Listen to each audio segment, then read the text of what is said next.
안녕하세요. 이야기의 맛입니다. 오늘의 이야기는 가게 셔터가 내려가던 그 순간부터 시작됩니다. 통장에 선명히 찍힌 10억 원 앞에서 부부는 어떤 선택을 했을까요? 아들의 떨리는 목소리가 축복일까요? 아니면 함정일까요? 당신이라면 이 문을 열고 그 결말을 마주하실 수 있으실까요? 궁금하시다면 지금 함께 들어보세요. 밤 우리는 통장을 꺼내 보았다. 10억 숫자들이 단단히 찍혀 있는 그 종이를 보며 나는 한참 말을 잃었다. 진이가 말했다. 이 돈 이제 우리 둘을 위해 쓰자. 병원비, 여행비, 그리고 노후.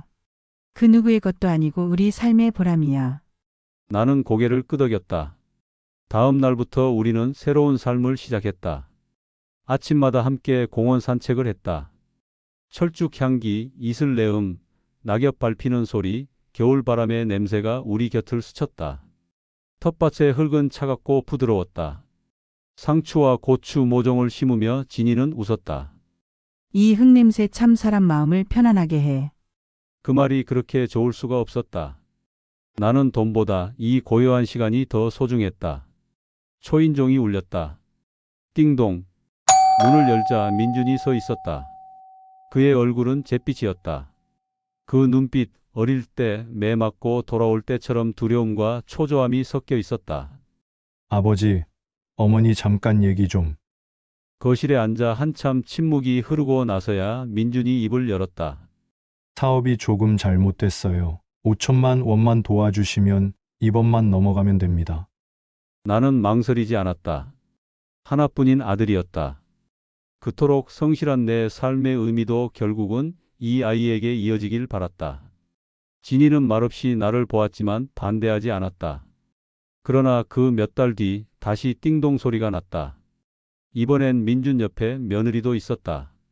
며느리는 초췌했다. 그녀의 눈밑은 캥하고 손끝은 떨리고 있었다. 민준은 고개를 푹 숙이고 말을 뱉었다. 3억만 더. 이거 아니면 우리 길바닥이에요. 아버지, 어머니 제발요. 며느리가 눈물을 뚝뚝 흘리며 말했다. 아버님, 어머님 민준이 이번에 정말 무너집니다. 저희 애도 있는데 살려주세요. 나는 그 말에 심장이 철렁 내려앉았다. 민준은 더 이상 그 강한 내 아들이 아니었다. 그저 무너진 가장, 벼랑 끝에 선 사람일 뿐이었다. 하지만 그 눈물 속엔 어딘가 내가 놓친 감정도 있었다. 애절함이 아닌 어쩌면 부모의 죄책감을 자극하는 교묘한 간절함. 나를 흔들어 깨우는 절박함. 진이의 표정은 싸늘했다. 그 눈빛은 읽을 수 없었다. 그날 밤 부부의 첫 냉전이 시작됐다. 집안 공기는 차갑고 무거웠다. 여보 자식이 저 지경인데 우리 도와주자. 하나뿐인 아들이잖아. 내 말은 떨렸고 진이는 조용히 입을 열었다. 당신 또 그러는구나. 당신은 왜 자식 일만 나오면 이성을 잃어? 그 돈 당신 손가락 뼈마디 내 구두굽 다 달아 모은 거야. 그 돈으로도 안 돼. 그 구멍 3억으로 안 막혀. 나는 목소리를 높였다. 너무 냉정해. 자식인데? 당신은 정말 자식 마음은 안 보이나 봐. 진이도 울분을 터뜨렸다. 그래, 나는 내 삶도 지키고 싶어. 우리 노후 내 건강, 당신 병원비. 그거 다 날려서 우리 뭐가 남아? 자식한테 무너지고 싶어. 당신이 그리 성실히 산 이유가 그거야. 나는 입술을 깨물었다. 당신은 늘 당신밖에 몰라. 그럼 자식이 무너지는 걸 눈뜨고 봐? 눈 뜨고 볼 거야. 그 아이 인생까지 우리가 떠안을 순 없어. 우린 그날 밤 서로 등 돌리고 잤다. 창밖에는 싸늘한 달빛이 마당을 비췄다. 내 가슴은 서늘했다. 며칠 뒤 며느리가 혼자 찾아왔다. 눈가는 더 깊게 꺼져 있었고 손에 쥔 편지를 내밀었다. 어머님, 아버님, 이건 민준이 쓴 거예요. 저도 정말 드리고 싶지 않았어요. 근데 너무 절박해요. 편지에는 민준의 흐트러진 글씨로 적혀 있었다. 한 번만, 정말 한 번만 부모님. 이번에도 안 되면 저는 정말 모든 걸 포기해야 할지 모릅니다. 며느리는 눈물을 뚝뚝 흘리며 말했다. 민준이 사람들 만나면 손이 떨리고 밤엔 악몽을 꿔요. 애도 불안해해요. 제발 한 번만요. 그 말 속에는 분명 진심이 있었다. 그러나 그 속엔 우리 책임을 떠넘기려는 교묘함도 있었다. 나는 무겁게 숨을 쉬었다. 진이는 그저 멀리 창밖만 바라보았다. 그 순간 나는 이 여자의 강단을 다시금 느꼈다. 주말 민준이 손주 손을 잡고 집에 들어섰다. 식사는 싸늘한 침묵 속에 이어졌다. 숟가락 소리만 유난히 크게 들렸다. 식사 후 민준은 무릎을 꿇었다. 아버지, 어머니, 마지막입니다. 이번 한 번만 살려주세요. 저 다 갚을게요. 이 말 못 믿으시겠지만 맹세합니다. 제발요. 손주는 아버지 옆에서 덩달아 울먹였다. 나는 눈을 감았다. 내 심장은 미친 듯이 뛰었다. 그러나 그 순간 진이가 조용히 입을 열었다. 민준아, 일어나라. 그 3억은 내 아버지의 뼈마디고 내 삶이다. 그건 너에게 줄 돈이 아니다. 우린 널 사랑한다. 그러나 너의 인생은 너의 몫이다. 우린 우리 몫을 지킬 거다. 민주는 그 자리에 얼어붙었다. 그 눈엔 충격, 분노, 절망이 엉켜 있었다. 며느리는 말없이 아이를 끌어안았다. 그녀의 눈엔 차가운 원망이 번졌다. 나는 그 눈빛을 외면했다. 그들은 말없이 나갔다. 문이 닫히는 소리가 너무 크게 들렸다. 나는 한참을 멍하니 서 있었다. 그리고 진이의 어깨를 감싸 안았다. 그녀는 떨리고 있었다. 나도 울었다. 그 눈물은 아들에 대한 미안함, 그리고 내 곁에 이 여자를 지켜낸 감사였다. 몇 달이 지났다. 손주는 가끔 전화를 걸어왔다. 그 목소리에는 그리움과 서운함이 묻어 있었다. 텃밭의 고추는 붉게 익어갔다. 밤 공기는 여전히 싸늘했다. 그러나 나는 안다. 우리 둘이 그 싸늘함 속에서도 우리 삶의 마지막 보루를 지켜냈다는 것을. 언젠가 아들도 며느리도 그 의미를 이해하는 날이 올 것이다. 우리의 10억짜리 약속은 단순한 돈이 아니라 삶 그 자체였다는 것을. 아들이 집을 나간 뒤 한 달, 전화 한 통 없었다. 며느리도 손주도 누구도 오지 않았다. 집안은 평소보다 더 고요했다. 새벽마다 들리던 새소리조차 내겐 멀게만 느껴졌다. 아침 식탁에 앉아 나는 습관처럼 2개의 숟가락을 놓는다. 그러곤 멍하니 바라보다 한쪽 숟가락을 다시 치운다. 진이는 아무 말도 하지 않지만 그 눈빛은 내 마음을 다 읽고 있는 듯했다. 텃밭에 나가면 고추며 상추며 가지가 탐스럽게 열려 있었지만 그 싱그러움이 왜 이렇게 쓸쓸한지. 나는 허리를 숙여 고추를 따다가 문득 멈춘다. 손주가 고추를 따며 깔깔 웃던 모습이 떠올랐다. 할아버지, 이건 내가 땄어요. 그 맑던 목소리. 이제는 기억 속 메아리처럼 아득했다. 휴대폰을 들여다본다. 부재중 전화 0, 문자 0. 진이는 때때로 휴대폰을 쳐다보다 다시 내려놓는다. 나도 그렇다. 서로 말은 하지 않지만 우리 둘 다 손주 사진이라도 보내오지 않을까? 속으로 기다리고 있는 걸 안다. 하루는 내가 먼저 전화를 걸어볼까 했다. 손이 떨렸다. 번호를 눌렀다가 다시 지웠다. 지금 전화하면 또 우리가 약해졌다고 생각하겠지. 그 생각에 다시 주저앉았다. 며칠 후 이웃이 전해주는 소식이 들려왔다. 민준 씨네 이사 갔다더라. 멀리 이사 간 건 아니고 구도심 쪽이라더라. 그 말에 가슴이 덜컥 내려앉았다. 멀리 가지도 않았는데 그동안 한 번도 소식을 주지 않은 그 마음이 더 아프게 다가왔다. 밤이면 집안 공기가 더 차가웠다. 진이는 뜨개질을 하다 말고 창밖을 내다본다. 나는 그 옆에서 신문을 펼쳐보지만 글자가 눈에 들어오지 않는다. 여보, 진이가 조용히 입을 연다. 후회해? 그 말에 나는 한참 답을 하지 못했다. 모르겠다. 아니, 후회는 아닌데 마음이 허전해. 잘한 건 알겠는데 잘한 것만으로 이렇게 외로울 줄은 몰랐어. 진이는 조용히 내 손을 잡았다. 나도 그래. 하지만 우린 그때 그럴 수밖에 없었어. 그 손길이 따뜻했다. 그 손길 덕분에 나는 조금 더 버틸 수 있었다. 한 달 하고도 보름쯤 지났을까? 저녁 무렵 전화가 울렸다. 화면에는 낯선 번호. 망설이다 받았다. 할아버지, 민서예요. 그 순간 눈물이 핑 돌았다. 민서야, 민서야, 잘 있었어? 응, 근데 할아버지, 왜 우리 안 보러 와요? 아빠도 엄마도 그냥 집에서 맨날 화만 내고 있어요. 나는 숨을 고르며 말했다. 미안하다, 우리 민서. 할아버지, 할머니는 너 보고 싶어서 매일매일 기다린단다. 전화기 너머로 들려오는 작은 울음소리. 그 울음이 내 마음에 깊게 박혔다. 그날 밤 진이와 오래 이야기했다. 우리는 아들에게 먼저 연락하지 않기로 했다. 하지만 손주에게는 늘 마음을 열어두자고. 나는 다음 날 손주에게 전화를 걸어 말했다. 민서야, 언제든 보고 싶으면 할아버지한테 전화해. 너랑 할머니랑 작은 텃밭에 고추도 따고 상추도 뜯고 빵도 구우면 좋겠다. 민서는 그 말에 작게 웃었다. 그 웃음은 희미하지만 분명 희망이었다.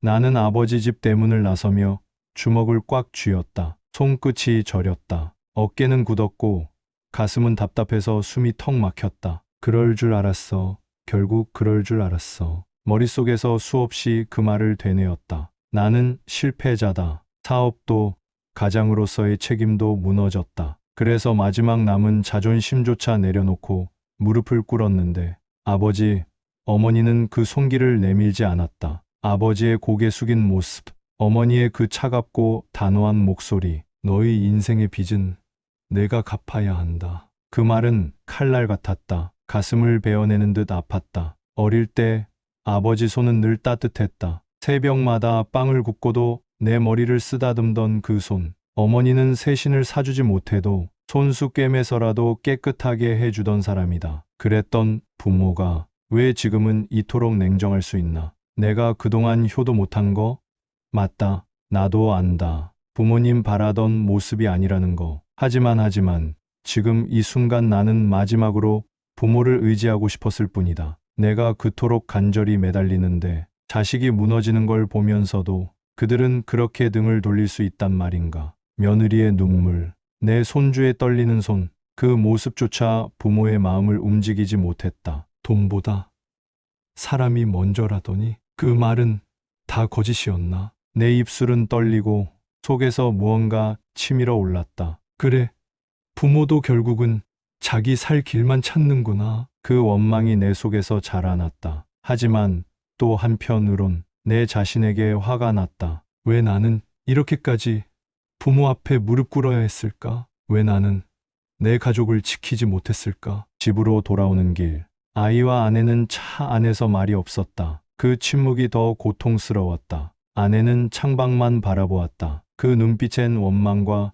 실망이 함께 담겨 있었다. 아이도 느꼈을 것이다. 그 집 대문 앞에서 나올 때의 그 싸늘한 공기, 그 싸늘함은 내 가슴을 파고들었다. 나는 결심했다. 다시는 그 문을 두드리지 않겠다고. 부모가 지켜낸 10억의 벽은 나와 그들을 갈라놓았다. 하지만 밤이 깊어지고 아들의 방에서 들려오는 숨죽인 울음소리에 나는 또 주먹을 움켜쥔다. 정말 이게 옳은 걸까? 부모님은 정말 이게 옳다고 믿는 걸까? 서운함은 원망으로, 원망은 그리움으로, 그리움은 다시 아픔으로 뒤엉킨다. 나는 지금 이 밤에야 비로소 깨닫는다. 돈이 우리를 갈라놓은 게 아니라 내 실패가 우리를 이토록 멀게 만든 것임을. 언젠가 그 문을 다시 두드릴 수 있을까? 아니면 이 고요한 절망 속에 내 부모와의 마지막 인연도 조용히 사라지는 걸까?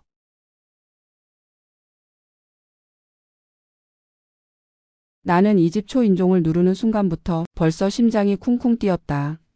남편 손은 식은땀으로 젖어 있었고 나는 그 손을 꼭 잡으며 애써 미소를 지으려 했다. 이번만큼은 부모님도 우리 처지를 이해해 주시겠지. 그 작은 기대를 품고. 하지만 식탁에 마주 앉은 그 순간 나는 알아버렸다. 그 눈빛, 그 표정. 시부모님 마음은 이미 굳어 있었다. 사실 나는 친정에 기대고 싶었다. 남편의 사업이 기울기 시작했을 때 밤마다 울며 친정엄마에게 전화를 했다. 하지만 돌아오는 대답은 늘 같았다. 애미야, 우리도 사정이 안 좋다. 너희는 그래도 남편이 벌잖니? 그 한마디에 입을 다물 수밖에 없었다.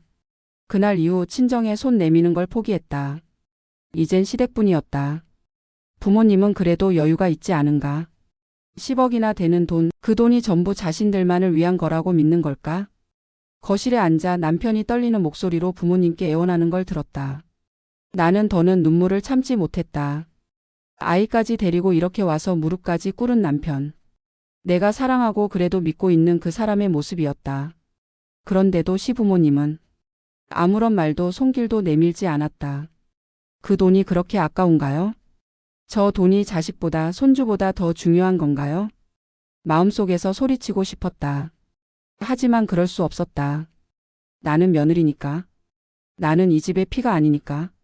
집으로 돌아가는 길, 남편은 창밖만 멍하니 바라보고 있었다. 나는 그 옆 얼굴을 보며 속에서 분노가 치밀었다. 당신은 왜 이렇게 될 때까지? 왜 내 아이한테 이런 고생을 시키는 거야? 왜 나를 이런 상황까지 몰아넣은 거야? 하지만 그 말을 삼켰다. 내가 지금 무슨 말을 해도 남편 마음이 더 무너질 걸 알기에. 밤이면 집안이 적막했다. 아이 방에서 희미한 훌쩍임이 들릴 때면 가슴이 미어졌다. 나는 손으로 입을 틀어막고 울었다. 부모님이, 친정이, 남편이 모두 원망스러웠다. 하지만 결국 나는 또 내일이 오면 남편 옆에 서 있을 것이다. 그리고 또 부모님 집 앞에서 망설이는 나를 보게 될 것이다. 그 돈 정말 그렇게 아까운가요? 결국은 내 아들, 당신들 손주 잘 되라고 하는 건데. 그 말이 내 속을 찢고 있었다. 며칠이 지나고 나는 더는 참을 수 없었다. 남편은 점점 말수가 줄고 아이는 눈치를 보며 방 안에만 틀어박혔다.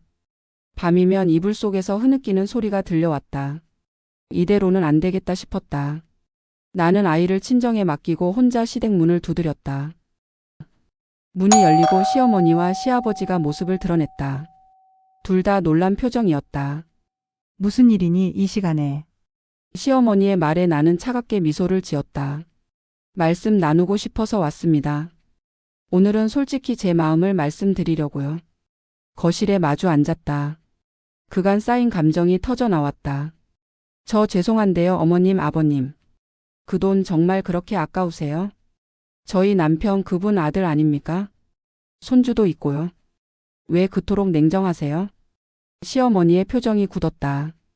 시아버지는 말없이 손을 모은 채 고개를 숙였다. 저도요, 그 돈 필요 없으면 안 왔습니다. 친정은 도움 줄 여력도 없어요. 저도 자존심 있습니다. 근데 사람 사는 게, 가족이라는 게 이렇게까지 해야 되는 겁니까? 내 목소리는 떨렸고 눈물이 주르륵 흘러내렸다. 그제야 시어머니가 깊게 숨을 내쉬며 입을 열었다. 애미야, 그 돈이 아까워서 안 도운 게 아니다. 우린 그 돈으로 겨우겨우 우리 인생 마지막 남은 걸 지키고 있던 거다. 너희를 미워서 그런 줄 아니? 그저 이제 우리도 버틸 힘이 없어서 그런 거다. 시아버지가 고개를 들었다. 눈가가 젖어 있었다. 민준이한텐 정말 미안하다. 하지만 우리가 그 돈까지 주면 너희만 무너지는 게 아니라 우리도 끝이다. 그걸 말로 어떻게 다 하겠니? 나는 그 말에 순간 멈칫했다. 하지만 억눌린 감정은 쉽게 가라앉지 않았다. 저도 그 마음 이해 안 하는 거 아닙니다. 하지만요. 정말 그렇게 자식이 벼랑 끝에 매달렸는데도 두 분 눈앞에서 무너지는 걸 그냥 지켜보시겠다는 겁니까? 시어머니는 눈을 감았다가 떴다. 그 눈빛엔 고통이 서려 있었다. 그 무너짐 우리가 막을 수 있는 게 아니야. 그 무너짐은 이미 너희가 만들어 온 거야. 우리는 그걸 대신 살아줄 수 없어. 거실엔 긴 정적이 흘렀다. 나는 손등으로 눈물을 닦았다. 저는 솔직히 원망스러워요. 아무리 이해하려 해도 그 돈이 우리 아이, 우리 가족보다 중요하다는 게. 그 말을 끝맺기도 전에 시어머니가 조용히 말했다. 그 돈이 중요한 게 아니다. 그 돈이 우리 삶의 마지막 자존심이니까. 내가 지금 느끼는 그 원망, 우린 너희에게 느끼며 살았다. 그 말에 나는 아무 말도 할 수 없었다. 그 순간 나와 시어머니는 서로의 눈을 바라보았다. 둘 다 지쳤고 둘 다 상처투성이었다. 나는 자리에서 일어나 고개를 숙였다. 죄송합니다. 괜한 말했습니다. 시어머니는 고개를 젓고 말했다. 아니다. 내 마음 이해한다. 우리도 늘 괴롭다. 문을 나서며 나는 문득 돌아보고 싶었다. 하지만 차마 그러지 못했다. 그 집 문은 다시 고요히 닫혔다. 나는 왜 이렇게 서러워야 할까? 내 잘못은 아닌데 이 현실 앞에서 나는 왜 이렇게 작아져야 할까? 그 돈 정말 그렇게 우리보다 소중한 걸까? 아니면 우리 모두가 이미 그 돈에 갇혀버린 걸까? 나는 고개를 들었다. 저 문은 이제 다시 두드리지 않으리라. 그래, 이제 그만하자. 부질없는 기대도 헛된 눈치도 더 이상 필요 없다. 나는 내 가족, 내 아이만 보고 살겠다. 시부모님이 원한다면 그 10억을 품고 평생 행복하시라. 난 이제 내 길을 가련다. 그 결심이 마음 한구석을 찢어냈지만 그렇기에 더 단단해졌다.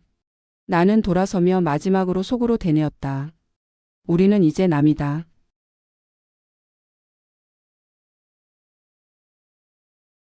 시간은 흐른다. 민주는 여전히 연락이 없고 며느리도 우리를 원망하는 듯 얼굴을 보이지 않는다. 하지만 나는 안다. 언젠가 그들도 이 긴 침묵이 서로에게 준 상처를 돌아보게 될 날이 올 것이다. 우리가 지켜낸 이 고요한 시간, 이 싸늘한 집안 공기 속에도 흐르는 건 결국 사랑이라는 걸. 텃밭에 선 나는 오늘도 붉은 고추를 하나 딴다. 그리고 하늘을 올려다본다. 저 멀리 어디선가 우리 아들과 며느리 그리고 손주가 다시 이 문을 열고 들어설 그날을 기다리며. 이야기 재미있게 들으셨나요? 여러분이라면 이런 상황에서 어떤 선택을 하셨을지 궁금합니다. 댓글에 여러분의 의견을 남겨주세요. 또 이 이야기가 던진 질문이나 느낀 점이 있다면 언제든지 공유해주세요. 여러분의 이야기가 다음 에피소드를 만듭니다.